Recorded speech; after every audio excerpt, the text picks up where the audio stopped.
everybody, welcome back to another My Damn Toys video. Today I have your WWE TLC 2018 full show predictions. As you guys know, these predictions videos, pretty much how they work, we just run through the entire card. I'm going to give you my opinion on every single match, what I think about the feud going on, give you what I think should happen and what will happen at the TLC pay-per-view on Sunday. I'm actually looking forward to this show. I don't know why, you know, every time I get my hopes up, I just get very disappointed, but we're going to see how it goes. I mean, there's a ton of matches on this card. It's almost like a big four, it seems, but we're going to get into the show, guys. Let's go ahead and get started. So the first matchup that we have, guys, is the Season 2 finals of the Mixed Match Challenge between Jinder Mahal and Alicia Fox taking on R-Truth and Carmella. The winners of these matches are going to be number 30 in the Men's and Women's Royal Rumble. And you know what's pretty disappointing, guys? I thought that Finn Balor was going to be in the finals of this. I thought that Finn Balor and Bayley were going to win the Raw side of things, go on and defeat R-Truth and Carmella, and we were going to have Finn Balor and Bayley as the number 30 spots in the Royal Rumble. Wouldn't that be epic as crap? But no, they somehow, between Monday Night Raw and Tuesday, they switched out Finn Balor for Apollo Crews, and Apollo Crews and Bayley went on to lose to Jinder Mahal and Alicia Fox in the Mixed Match Challenge, and I guess that's just because Finn Balor already has a match, but why couldn't he just wrestle twice or something? Golly, I don't like this at all. Like, who wants R-Truth as number 30 and who wants Jinder Mahal as number 30? I can't think of anybody that would want either of these men as number 30, and I guess Carmella and R-Truth are going to win. That's the only thing that I can go with. I'm going to go with R-Truth and Carmella winning just because I can't see Alicia Fox and Jinder Mahal being number 30 in the Rumble. I really don't see, you know, R-Truth being 30 in the Rumble, but you know what? That makes more sense than Mahal. So I'm going with R-Truth to win. Really disappointed it wasn't Finn Balor winning the thing. You know, he could have went on, been number 30 and won the Rumble itself, but we'll just have to see what happens. Going with R-Truth and Carmella. Next up, we have a tables match between Natalya and Ruby Riott, and honestly, I don't really care much about this match. I don't have any investment in this matchup, so I don't really care about it at all. However, I'm going to pick Ruby Riott. I think Ruby Riott needs it much more. You know, Natalya has been in the business a long time. She's been on the main roster forever now. She needs to be putting younger talent like Ruby Riott over here, and I think that Ruby Riott needs to win this thing by herself. I don't want the Riott Squad getting involved. I want her to go out there, beat Natalya one-on-one in this tables match,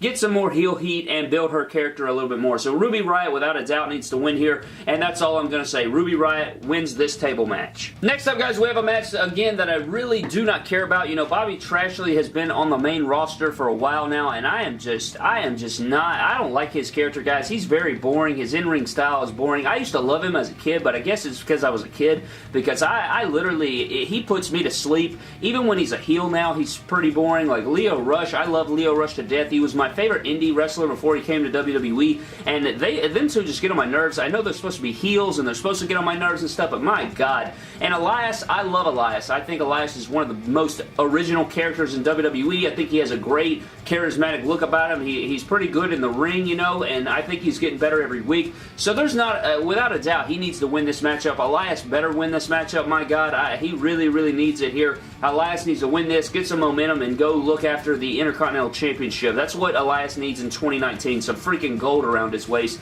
But somewhere along the line, guys, we got a ladder match. This is a ladder match with Elias's guitar hanging high above the ring, and I don't know, this is just a weird gimmick to me. Hopefully Elias can win this thing, and hopefully we get an entertaining matchup out of it. I mean, I enjoy Elias's work, so maybe he can pull a good match out of Bobby Lashley. Though Bobby Lashley did have a good match with Roman Reigns a while back, I think that Elias needs to do the same here with Bobby, and he needs to win here. So I'm going to go with Elias winning. Hopefully, you know, they love Bobby Lashley, they love pushing the big guy, but Elias is pretty big, and they need to give him a win here. So Elias is going to get some momentum and win this Weird AF ladder guitar match. Next up, we have the Cruiserweight Championship match between my boy Cedric Alexander taking on Buddy Murphy, and I know that Cedric Alexander is not the Cruiserweight Champion. However, we have not gotten a Buddy Murphy figure yet, so he's going to hold on to it right now, and I believe that's the closest my boy is going to get to winning this thing on Sunday, because I think that they're going to keep the title on Buddy Murphy. You know, Buddy Murphy's been killing it. I mean, the whole roster, honestly, on 205 Live has been killing it, and I don't think they're going to take the momentum off of him right now. Even though I love Cedric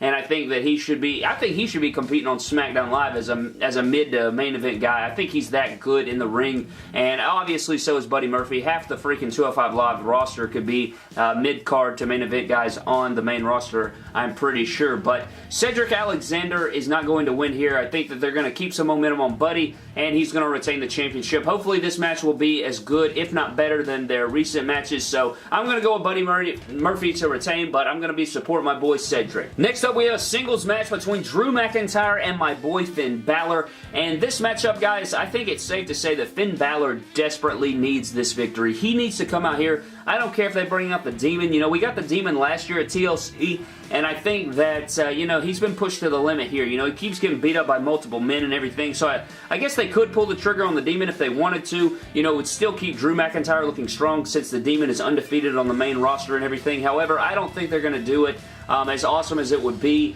and incredible as it would be to have the Demon here, it's not going to happen, but I'm going to go with Finn Balor just because I'm pleading and hoping that he'll win. I think that Dolph Ziggler gets involved here, costs Drew McIntyre the matchup, and that's going to be the story moving forward. Hopefully this will thrust Finn Balor into either the Intercontinental Championship or Universal Championship picture. He just needs some momentum, and they have just made my boy look terrible. And hopefully my boy Dolph comes down and costs Drew this matchup, and maybe we'll get a good matchup between these two.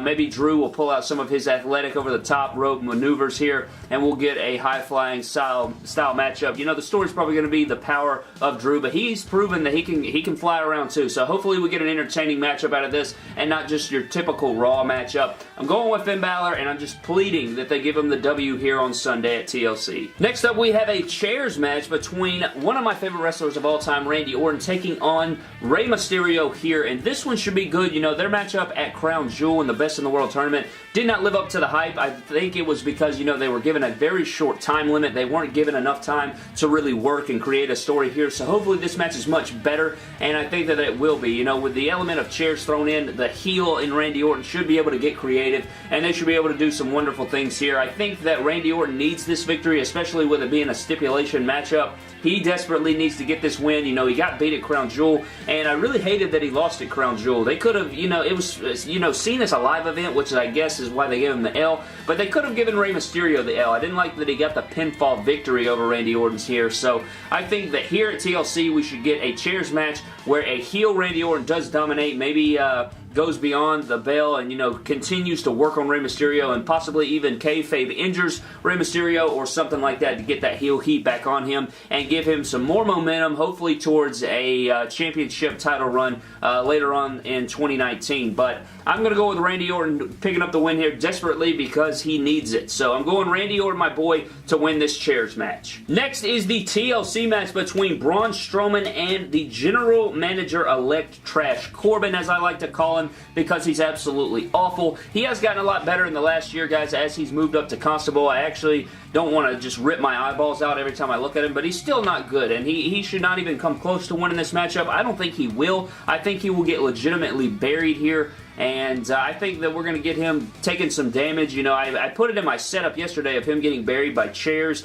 and tables, and I think that's going to happen here. I think he'll legit bury him and eat some power slams and get the victory. Even though Braun Strowman, I know the story is his elbow and the injuries that he's battling, but I don't think that's going to have an effect here. I think that he's going to Kevin Owens style bury Trash Corbin at TLC, get the victory, and go on to lose to Brock Lesnar again. I honestly am sick of seeing Braun Strowman in the Universal Championship picture. I feel like the ship sailed on him a long time ago, for me at least. I think that, you know, I was high on him last year, and they just kept delaying it and delaying it and delaying it, and then eventually now I do not care about Braun Strowman. I like him as a person and as a character, but he's just boring to me. I don't want him as Universal Champion, and I want a different guy in the picture. Him and Brock need to go away. Trash Corbin needs to just, I don't know, I guess be an authority figure, but not keep doing the same BS that he keeps doing over and over. I don't know, guys. Monday Night Raw's in shambles, but I'm going with Trash Corbin to lose here. Braun Strowman picks up the win and crushes Trash Corbin. Next up, guys, we have the Triple Threat Tag Team Match for the Smackdown Tag Team titles between the Usos, the Champions, the Bar, and the New Day, and this matchup should be amazing. I mean, on paper, this match has the makings to be the match of the night, and honestly, guys, it's a TLC pay-per-view, which is a terrible name for a pay-per-view. I hate the gimmick pay-per-view names. Give us some creative stuff like Armageddon, Judgment Day, Backlash-ish like that. But besides the point, why isn't this a triangle TLC match or a ladder match or a tables match or anything like that? Can you imagine the carnage? They could pay respect and homage to Edge and Christian, the Hardy Boys, the Dudley Boys in this matchup. Why do they have to give it no stipulation? I understand it's triple threat, but why not add a freaking table, a ladder, a chair? It is no disqualification, so we'll probably see those elements thrown in. However, what epicness would it be to have the titles hang high above the ring and have us an instant classic here at TLC? How hard is that? I don't know, guys. I know there's plenty of stipulation matches on the card, but that's ridiculous to me. I think that if the pay-per-view name is TLC, then all of the matches should have either a table, ladder, or chair thrown in the mix. The rest of the matches, I'm pretty sure, besides one or two, have a stipulation. So I think that it would have been amazing to have a TLC stipulation here, but they missed the opportunity. Honestly, this thing could go either way. I mean, the New Day, they just dropped the title, so I don't think they should win. The Bar could easily retain here and you know, go on to see what we can see. But I think the Usos, I think it's the Usos' time to take the tag title. So I'm going to go with the Usos winning here, and hopefully we do get some, you know, things thrown in here with some weapons and some cool spots. And I'm excited for this matchup a lot. So hopefully they give us a great classic tag team match, and we remember it for years to come. So I'm going to go with the Usos winning in an instant classic. Next, we have the Raw Women's Championship match between the champion Ronda Rousey taking on Nia Jaxx.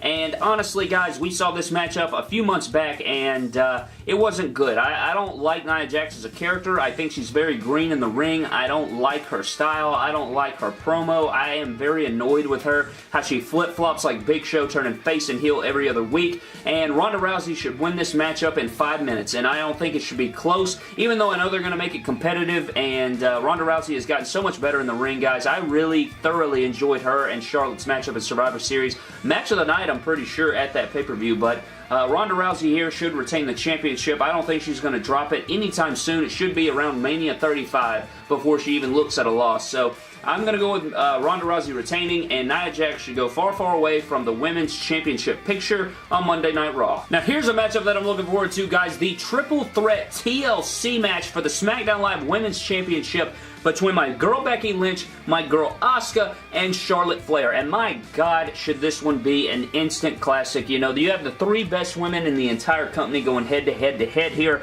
And I honestly, I think that Becky Lynch needs to win. I think that she needs to come out on top, given that, you know, all the momentum and the character she's built up this year and just working so hard and everything. And everybody wants to jump on the bandwagon now. I've been on Becky Lynch for years now, and now you're going to try and come over here and tell me you love Becky Lynch? You get out of here, Brad. But anyways, this matchup should probably be match of the night. It has the makings to be, and it has the makings to be the best women's match on the main roster all year, and it should be great. I am very much looking forward to it. I'm very hyped, and all three of these women know how to work, they know how to tell a story, and I can't wait for it. I'm going to go with Becky Lynch retaining just because I'm going to be hoping for that, and if Becky Lynch doesn't win, then it needs to be Asuka, and it needs to, you know, Asuka should have never lost. She should still be undefeated as Women's Champion right now if she doesn't have to lose to Mrs. Perfect Charlotte Flair at WrestleMania 34, but you know, it is what it is, and I'm going to go with Becky Lynch. Let's go, Becky, win this thing and prove your dominance. Next is the Intercontinental Championship match between my boy Seth freaking Rollins and Dean Mean Machine Ambrose, as my stupid self likes to call him here on the channel.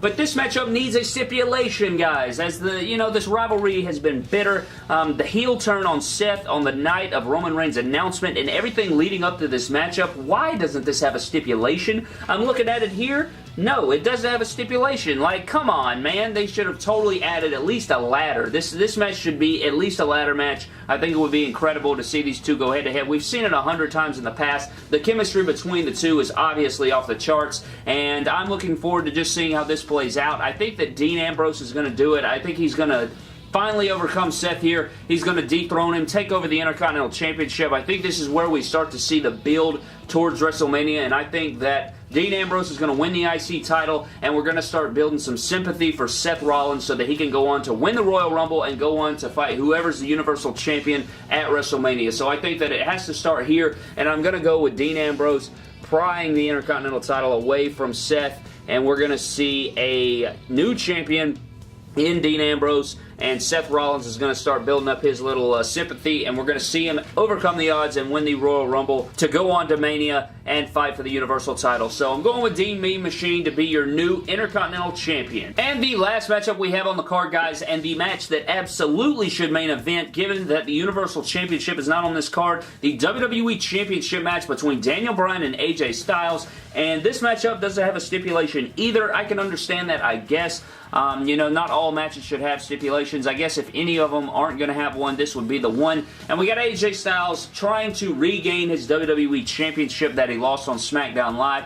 I don't think he's going to, guys. I think he's going to lose this matchup here, and we're going to get some new champions in the picture, most likely. The Miz is probably going to get interfered somehow in this thing. I mean, who knows what's going to happen. I think that Daniel Bryan will retain, though, and he could possibly... I don't think so. I don't think he'll submit AJ. It's possible, but I don't know. I think Miz gets involved here, and we're going to have Daniel Bryan retain the championship. And that's it for TLC, guys. Daniel Bryan will retain his WWE Championship versus AJ Styles, and I honestly don't know what to expect going into Royal Rumble. The Royal Rumble is my favorite pay-per-view of the year, and so we're going to kick off 2019 like we always do with a epic Royal Rumble. Hopefully, I can't wait for it. Royal Rumble season going into Mania is my favorite time of the year. You know, you get Elimination Chamber, you get the Rumble, and you get all kinds of good stuff going into Mania, so it should be interesting to see what unfolds here. Monday Night Raw has been absolutely atrocious, guys. I don't know how anybody can sit there for 3 hours and watch all this filler garbage and have them treat all their talent like absolute dog crap. So hopefully after TLC rolling into the Rumble, we get some more entertaining television, given their ratings are absolutely awful and in the dirt and the worst they've ever been right now. So maybe they'll switch some stuff up and we'll have some entertaining TV. I don't put it past them, though. I'm not going to get my hopes up, but I can only hope, right? But that does it for your TLC 2018 predictions, guys. Last pay-per-view of 2018. Hopefully it goes out with a bang. I'm excited for the show, like I said. Maybe we'll get some cool attires and some cool customs that we can make out of this thing. But that does it for today's video, guys. Thank you so very much for watching. Comment down below your predictions for TLC. Are you hyped for the show, or do you think it's going to be crappy? Follow me on Instagram and Twitter at MyDamnToys. Subscribe to the channel for more epic WWE and WWE figure-related videos. And I will see you guys in the next video. Thank you.